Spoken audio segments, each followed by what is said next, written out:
कोलकाता के आरजीकर अस्पताल में हुई दरिंदगी में अब एक ऐसा खुलासा हो गया है जिस पर कोई भी यकीन नहीं कर पा रहा है। आखिर कोई इतना बेरहम कैसे हो सकता है?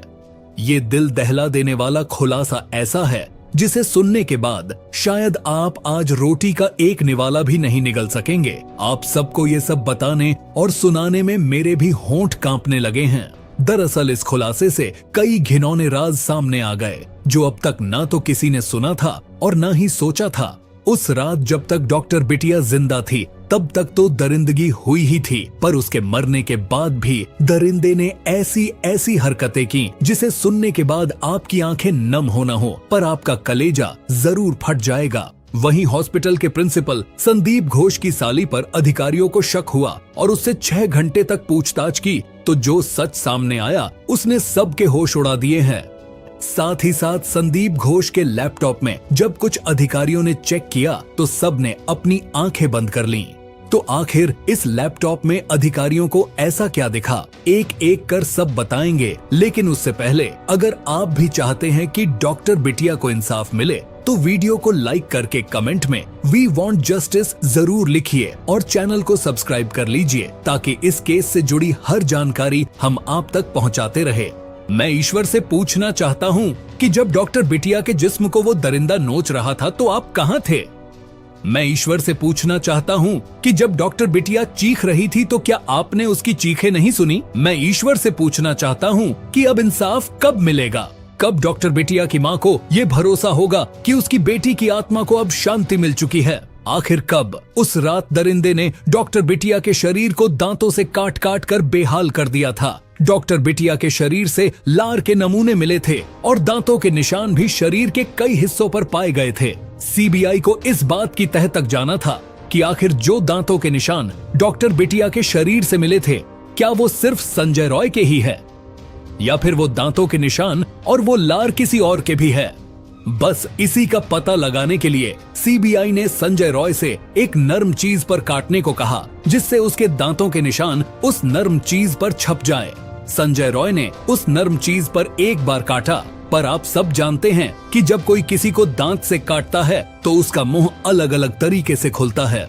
बस इसीलिए संजय रॉय को उस नर्म चीज पर कई बार काटने को कहा गया ताकि अलग अलग दांतों का आकार उस नर्म चीज पर छप जाए और सीबीआई इस दांत के निशान को डॉक्टर बिटिया के शरीर पर पाए गए निशान से मिलाकर देखे, जिससे ये केस दूध का दूध और पानी का पानी हो जाए। अगर आप चाहते हैं कि डॉक्टर बिटिया को न्याय मिले तो वीडियो को छोड़कर मत जाइएगा। इस वीडियो को पूरा देखिए और अंत में मैं आपसे एक सवाल पूछूंगा जिसका जवाब दीजिए ताकि हर घर की बिटिया सुरक्षित रहे।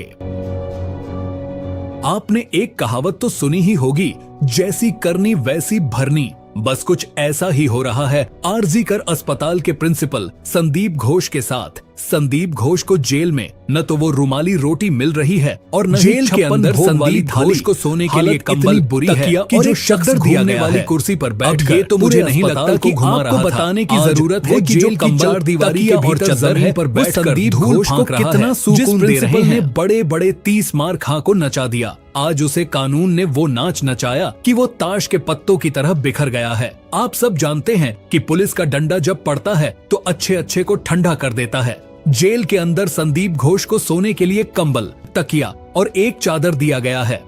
अब मुझे नहीं लगता कि आपको ये बताने की जरूरत है कि जो कंबल, तकिया और चादर है वो जेल में संदीप घोष को कितना सुकून दे रही है। संदीप घोष जिस सेल में है उसी में उसका एक छोटा था बाथरूम भी है। भले ही वो कुछ खा न रहा हो लेकिन खाली होने की व्यवस्था पुलिस ने कर दी है। पर दूसरी तरफ संजय रॉय इतना शातिर है कि सीबीआई भी हैरान है। दरअसल सीबीआई संजय रॉय का नार्को टेस्ट कराना चाहती थी जिससे वो जो सच छुपा रहा है वो सामने आ सके। जैसा कि आपको मालूम है कि जब कोर्ट में इस केस की सुनवाई चल रही थी तो सीबीआई ने कहा कि मुझे वो चालान दिखाइए जो जांच के बाद शव को पोस्टमार्टम भेजने से पहले बनाया जाता है। अगर ये चालान न हो तो पोस्टमार्टम करने वाला डॉक्टर शव को हाथ तक नहीं लगा सकता और अगर ये चालान गायब है तो इसका मतलब कुछ गड़बड़ है।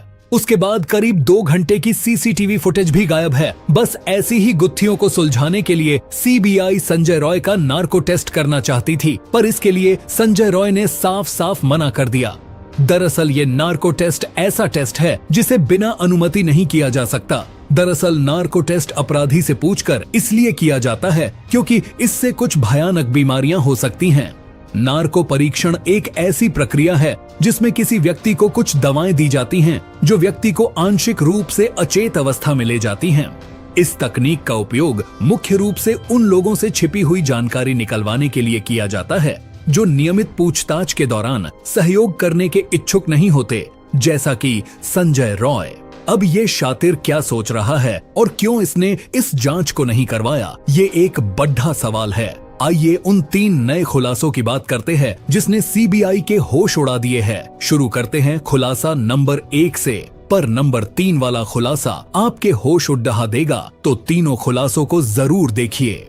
खुलासा नंबर 1। दरअसल संदीप घोष को सूचित करने से पहले अधिकारियों ने डॉक्टर बिटिया के माता पिता को बुलाया और उन्हें बताया कि उनकी बेटी की आत्महत्या से मृत्यु हो गई है। एजेंसी इस बात की जांच कर रही है कि अगर घोष को अपराध के बारे में कोई जानकारी नहीं थी तो उनके सहयोगी अस्पताल के सेमिनार हॉल के अंदर क्यों थे। बताया जा रहा है कि संदीप घोष को रेप और हत्या की जानकारी 9 अगस्त की सुबह 10:20 पर मिली और सुबह 9:30 पर शव मिला। संदीप घोष ने कहा कि उन्हें सुबह 10 बजे यानी शव मिलने के 30 मिनट बाद श्वसन चिकित्सा विभाग के एसोसिएट प्रोफेसर सुमित रॉय तापदार का फोन आया। वह कॉल नहीं उठा सका क्योंकि वह बाथरूम में नहा रहा था। घटना की जानकारी उन्हें सुबह 10:20 पर हुई जब उन्होंने वापस फोन किया। इसके बाद पूर्व प्रिंसिपल सुबह 11 बजे सेमिनार हॉल पहुंचे। सवाल ये है कि क्या प्रिंसिपल सच में बाथरूम में नहा रहे थे? आखिर क्यों उनको इस घटना की केहाजबर 30 मिनट बाद मिली? कहीं ऐसा तो नहीं कि इस प्रिंसिपल ने 30 मिनट में कुछ खेल रच दिया हो? अब ये जांच का विषय है। खुलासा नंबर 2। आरजीकर अस्पताल के पूर्व प्रिंसिपल संदीप घोष का एक कारनामा सामने आ रहा है।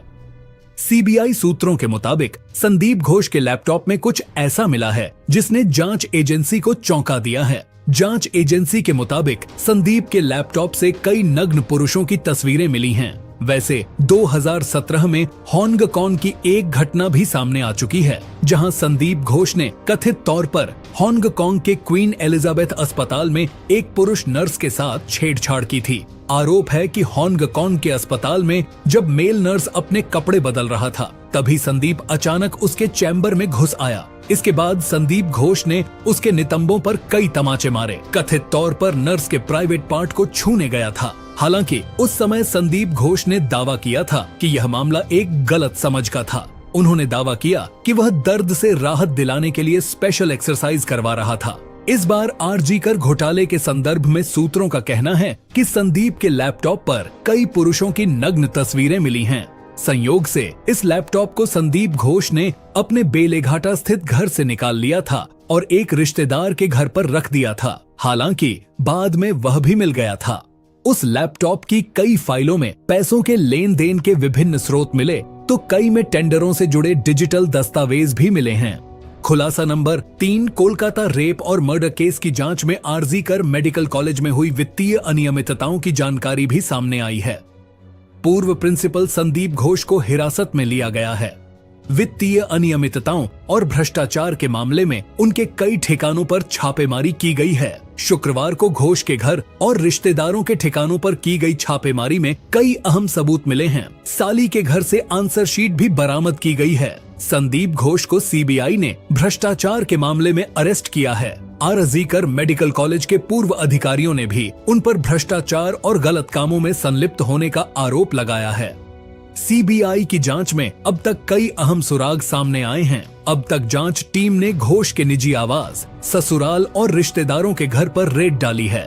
उनकी पत्नी संगीता घोष और पत्नी की बहन अर्पिता बेरी से भी 6 घंटे से ज्यादा पूछताछ की गई है। ईडी की टीम ने संदीप घोष के घर और ससुराल समेत कई और ठिकानों पर छापेमारी की है। घोष की साली अर्पिता बेरा का घर एयरपोर्ट के पास है। 12 घंटे से ज्यादा चली तलाशी में जांच टीम के हाथ बड़ी संख्या में आंसर शीट मिली है। इसके अलावा कई और दस्तावेज भी जब्त किए गए हैं। सूत्रों का कहना है कि घोष और उसके परिवार के कोलकाता और प्रदेश के दूसरे इलाके में कई संपत्ति होने के प्रमाण मिले हैं। केंद्रीय जांच एजेंसी इनकी भी जांच कर रही है। आरजी कर अस्पताल में रेप और हत्या की शिकार हुई 31 वर्षीय ट्रेनी डॉक्टर का सपना गोल्ड मेडल हासिल करने का था।